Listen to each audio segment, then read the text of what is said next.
Hi guys and welcome back to my channel. आज हम पढ़ेंगे fifth chapter of class 6 science separation of substances. So, in a daily life, there are many instances where we notice a substance being separated from a mixture of materials. इसमें कुछ ऐसी separation के बारे में बताया गया है जो हम सब्सटेंसेस की करते हैं, जैसे कि टी लीव्स हैं, उनको हम सेपरेट करते हैं लिक्विड से with strainer while making tea.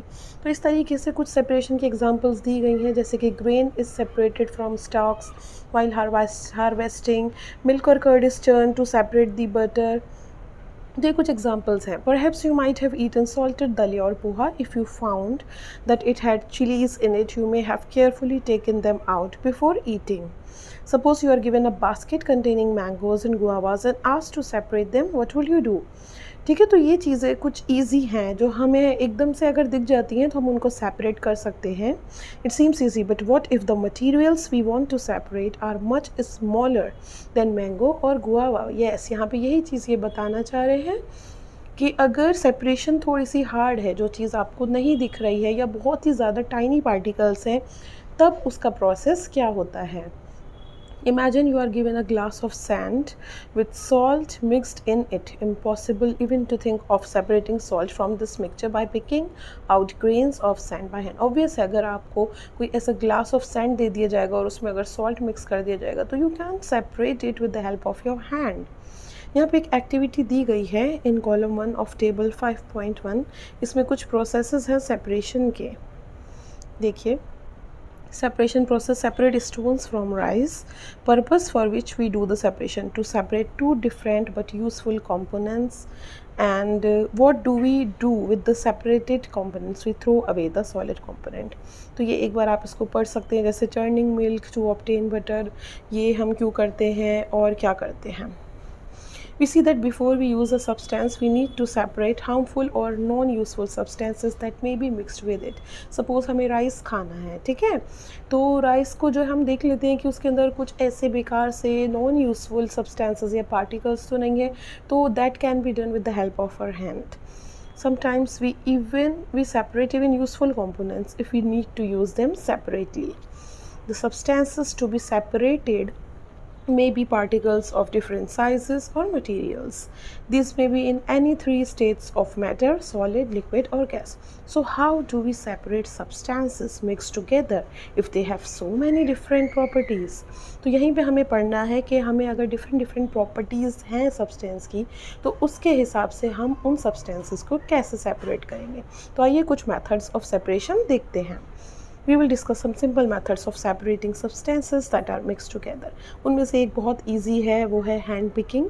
Hand picking का मतलब होता है हाथ से ही उसको चुनकर जो है अलग कर सकते हैं। तो इसमें एक छोटी सी एक्टिविटी है: bring a packet of food grain purchased from a shop to the classroom. Now spread the grains on a sheet of paper. Do you find any kind of grain on the sheet of paper? Are there pieces of stone? हाँ, तो ये तो एक ऐसे normal सा process, आप उसको हाथ से हटा सकते हैं जो भी आपको पीसेस ऑफ स्टोन दिखाई देंगे। इस मेथड को हैंड पिकिंग बोलते हैं and it can be used for separating slightly larger sized impurities, जैसे कि पीसेस ऑफ डर्ट है, स्टोन है, हस्क फ्रॉम व्हीट है, राइस है या पल्सेस हैं।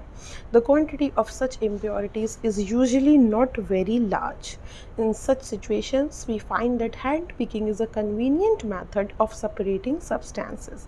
तो कुछ ऐसी इतनी क्वांटिटी जो कि बहुत ज़्यादा नहीं है, जो कि हम घर में जो है यूजुअली कर सकते हैं सेपरेट, तो उसके लिए हम हैंड पिकिंग को ही यूज़ कर सकते हैं। लेकिन अगर यही क्वांटिटी बल्क में है, then we need to look to the other methods. एक मेथड है threshing. You must have seen bundles of wheat or paddy stalks lying in fields after harvesting the crop. Stalks are dried in the sun before the grain is separated from them. Each stalk has many grain seeds attached to it. ये देखिए, आपको picture में दिख रहा होगा, इसको हम threshing बोलते हैं। इसमें स्टॉक आता है और उसके अंदर बहुत सारे ग्रेन सीड्स भी अटैच्ड होते हैं. So now imagine the number of grain seeds in hundreds of bundles of stock lying in the field. How does the farmer separate grain seeds from those bundles of stocks?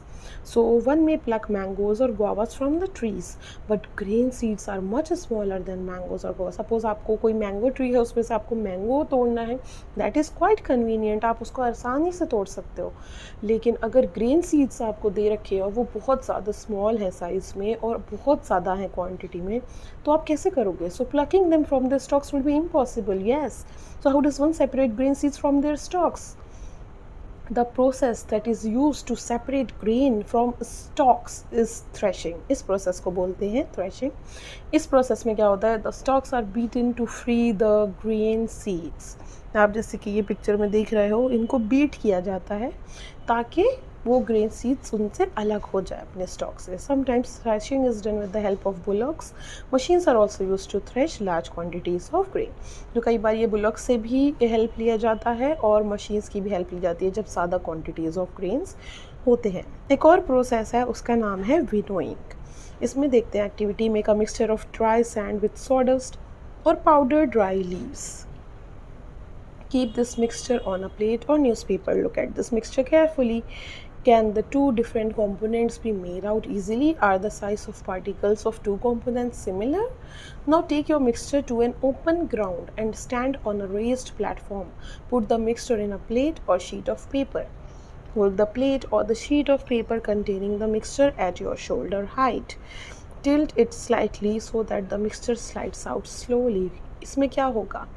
To both the component sand है और sawdust है या powdered leaves हैं, क्या वो they fall at the same place? अगर आप एक हाइट पे खड़े होते हैं जैसे कि आप इस पिक्चर में दिख रहे हैं और आप उसको एकदम से ड्रॉप करते हैं तो क्या होगा?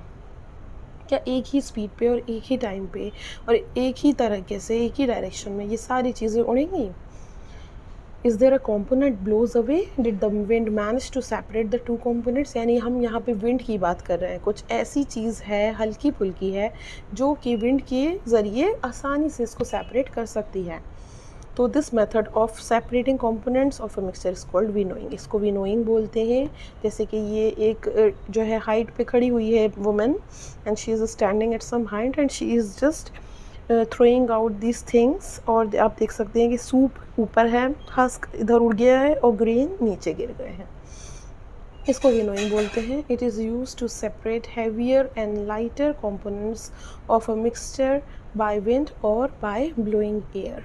तो ये सेपरेट करने के काम आता है जो हैवी और लाइटर कंपोनेंट्स होते हैं एक मिक्सचर के with the help of wind और बाय ब्लोइंग एयर. अगर विंड नहीं भी है तो दे कैन ब्लो एयर, तो इसके थ्रू भी ये चीज़ अलग हो जाती है.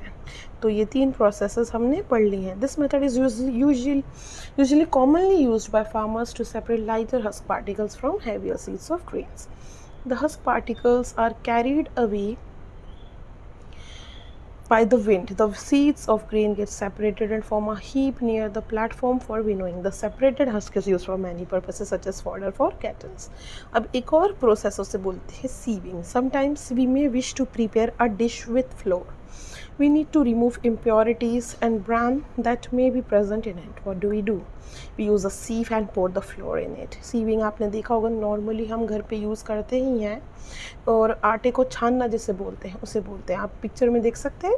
It allows the fine flour particles to pass through the holes of the sieve. आप इसमें जो फाइन पार्टिकल्स होते हैं वो नीचे चले जाते हैं जब हम उसको थोड़ा सा हिलाते हैं, और जो थोड़े से उससे ज़्यादा हेवी पार्टिकल्स होते हैं, ज़्यादा फाइन नहीं होते हैं, बिकर होते हैं, वो ऊपर ही रह जाते हैं. In a flour mill impurities like husk and stones are removed from wheat before grinding it. Usually a bag full of wheat is poured on a slanting sieve. The sieving removes pieces of stones. तो sieving क्या क्या करता है, इसका क्या क्या usefulness है? It removes pieces of stones, stalk and husks that may still remain with wheat after threshing and winnowing. तो threshing और winnowing के बाद भी जो भी pieces of stones या stalk या husk रह जाता है वो चीज़ sieving पूरा कर देता है. You may have also noticed similar sieves being used at construction sites to separate pebbles and stones from sand. एक पिक्चर सीव की आप ये देख सकते हैं. तो जो हम घर पे नॉर्मली यूज़ करते हैं वो छोटी स्मॉलर साइज़ की होती है क्योंकि हमें इतने क्वांटिटी का कुछ करना नहीं होता है. तो जब ज़्यादा क्वांटिटी होती है तो सेपरेट करने के लिए कुछ इस तरीके का आपको जो है सीव दिखेगा जैसे कि इस पिक्चर में है. और ये एक छोटी सी एक्टिविटी है जो कि आप यहाँ पे देख सकते हैं। इसमें डिफरेंट साइजेस बताए गए हैं। Sieving is used when components of a mixture have different sizes. तो जब कंपोनेंट्स ऑफ मिक्सचर के थोड़े डिफरेंट साइजेस होंगे, जैसे कि चॉक के पीसेस हैं या फिर आटे के साथ हैं या कुछ इस तरीके की पाउडर्ड चीज़ है, तो जब साइजेस अलग अलग हैं कंपोनेंट्स ऑफ मिक्सचर के, तो तब हम सीविंग को यूज़ करते हैं। अब सेडिमेंटेशन, डिकेंटेशन एंड फिल्ट्रेशन हम अपनी नेक्स्ट वीडियो में कंटिन्यू करेंगे।